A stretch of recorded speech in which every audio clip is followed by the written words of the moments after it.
Okay, yung next video natin, papakita natin ngayon kung paano ilagay yung external part ng color anthem. This is 5 exit po ito. Example.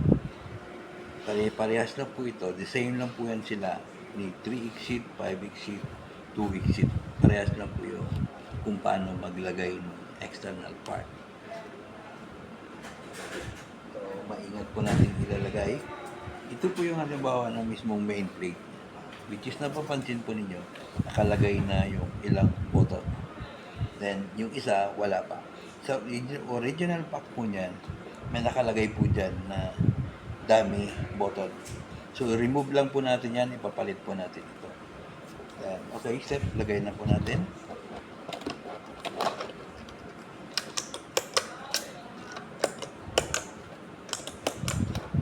Okay, lagay na po natin. Ito po yung halimbawa ng button kung paano ilagay. So, may dalawang screw po yan.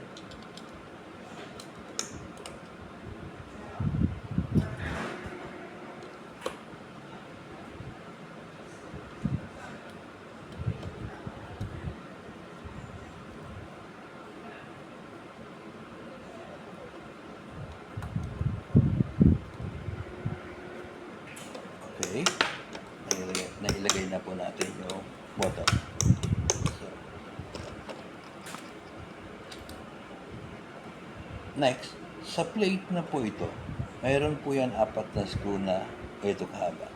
So, kailangan din po natin ilagay yan para maging stable po yung ating plate connecting console body o mixer ni color anthem. So, kailangan po natin ilagay yan para nga upang maging stable po yung ating plate. Remind lang, ingat po para hindi siya magasgasan. Okay, so ayan na, nailagay na natin.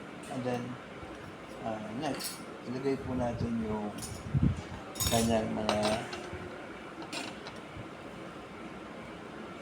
plate. First step, ito po yung plate ng mismong knob control. Dito po yan. Okay. Next, depend po yan sa user ko anong line ang nilagay nila dito. Pwede po silang pumili. May mga iba-ibang design po yan. Mayroong for shower head. So, depende po kung ano yung first function nila or second function nila. Mamimili lang po sila kung ilalagay nilang plate.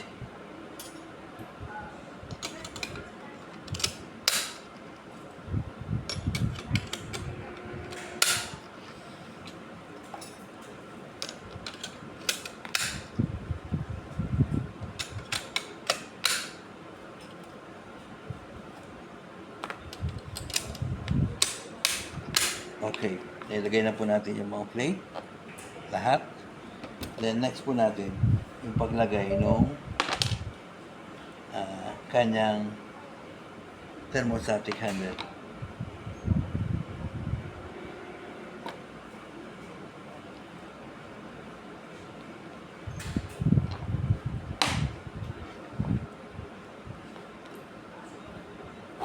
Gagamit po tayo ng Allen key para maging stable po itong plastic assembly natin.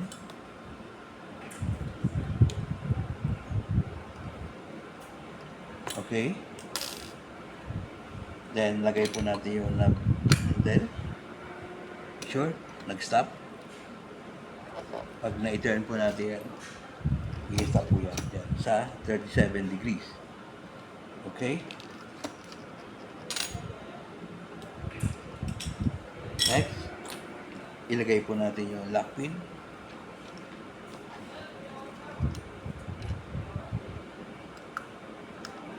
Pwede po yan ilagay na kahit kamay lang ninyo. Or kung mayroon kayong panglagay ng pin, mas better.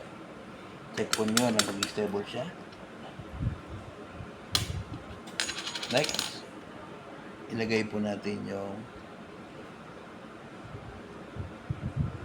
plastic clip natin na siyang ang function po naman yan is yung siya yung nagka-calibrate, pwede mong gamitin mag-calibrate ng temperature ng tubig. Okay? Pag nailagay na po natin yan, lagay na po natin yung ating top cover ng nut niya.